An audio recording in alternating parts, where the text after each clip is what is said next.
अगर तुम first class खेलते हो तो तुम इंडिया खेलते रहोगे।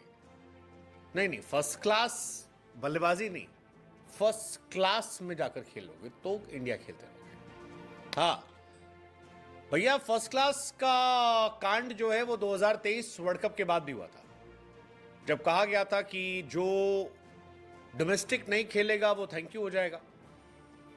श्रेयस अय्यर ने सिर्फ एक मैच नहीं खेला था और उसका नतीजा ये हुआ था कि अय्यर साहब को हटा दिया गया था, कॉन्ट्रैक्ट नहीं मिला। कहा जा रहा है अय्यर साहब की वापसी हो जाएगी इस बार, लेकिन ईशान किशन और कई खिलाड़ी तब से ही बाहर बैठे हैं। अब कहानी ये शुरू हुई है कि बीसीसीआई के सेक्रेटरी जय शाह ने साफ साफ कर दिया है कि टीम इंडिया के जो चमकते सितारे हैं वो भी जाकर डोमेस्टिक खेलेंगे जब भी नेशनल ड्यूटी से नहीं होंगे। एक्सेप्शन जो है वो खाली 3 खिलाड़ियों के लिए है, जिसमें एक नाम है रोहित शर्मा का जो 37 साल के हैं, दूसरा नाम है विराट कोहली का, तीसरा नाम है जसप्रीत बुमराह का। बीसीसीआई ने कहा है कि इसके अलावा जितने भी खिलाड़ी हैं उन सबको जाकर फर्स्ट क्लास में पसीना बहाना होगा, दुलीप ट्रॉफी खेलना होगा, और अगर वो नहीं खेलते हैं तब फिर अच्छा नहीं होगा।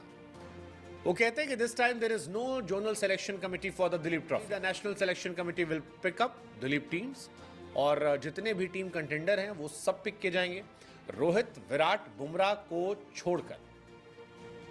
इन तीनों की मर्जी होगी कि ये तीनों जाकर खेलना चाहते हैं या नहीं चाहते हैं।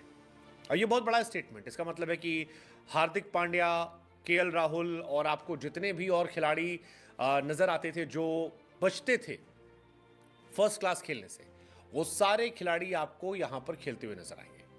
जो नहीं आएंगे उन पर निगाहें होंगी। अब ये खबर अपने आप में इसलिए बड़ी हो जाती है क्योंकि पिछली बार इसी खबर को लेकर बहुत कांड हो गया था। ईशान किशन श्रेयस अय्यर वाला जो पूरा कांड था वो यहीं से शुरू हुआ था। ईशान किशन घर चले गए थे, वापस लौटे, आईपीएल खेल लिए। श्रेयस अय्यर ने कहा कि वो इंजर्ड है। हालांकि बाद में अय्यर ने अपने आप को फिक्स करने की कोशिश की, सारी चीज़ें की, लेकिन तब तक काफ़ी पानी गंगा में बह गया था और काफ़ी इश्यूज हो गए थे।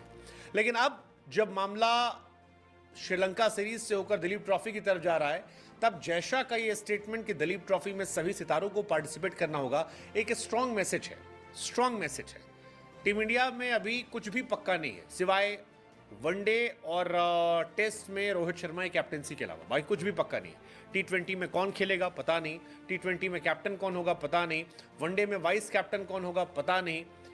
तो सारे पता नहीं के जवाब के बीच में अगर जय शाह का ये स्टेटमेंट आया कि बाकी लोग को जाकर खेलना होगा, तो फिर ये स्टेटमेंट काफ़ी बोल्ड है, काफ़ी ज़्यादा बोल्ड है। हालांकि हार्दिक पांड्या ने अभी T20 सीरीज के बाद वनडे सीरीज को लेकर कहा है कि वो चाहते हैं कि उन्हें ब्रेक दिया जाए। 3 मैचों की ओडीआई सीरीज जो है उसमें पर्सनल रीजन से वो चाहते हैं छुट्टी ले ली जाए, लेकिन वो फिट है, अवेलेबल है।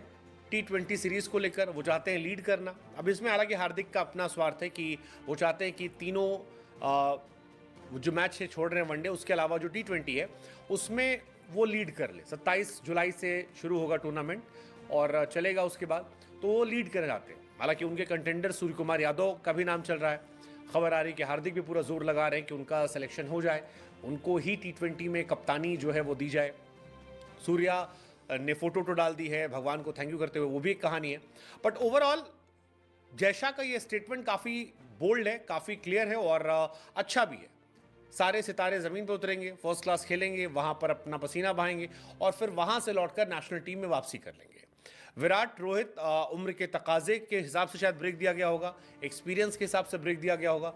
बुमराह को चॉइस इसलिए क्योंकि बुमराह वो खिलाड़ी हैं जिनको आप फिट रखना, तो उन्हें कहा गया शायद आज की सारे बायलैटरल भी नहीं खिलाए जाएंगे, तो वो एक एक्सेप्शन समझ में आता है और वो बनता भी है क्योंकि वो बहुत ही प्रेशियस है। बुमराह आपके सबसे बड़े मैच विनर है, तो उनको तो आप उनकी मर्जी पे छोड़ दो, he is a true gentleman. But overall 27 जुलाई से पहले हमारी T20 सीरीज शुरू है। 27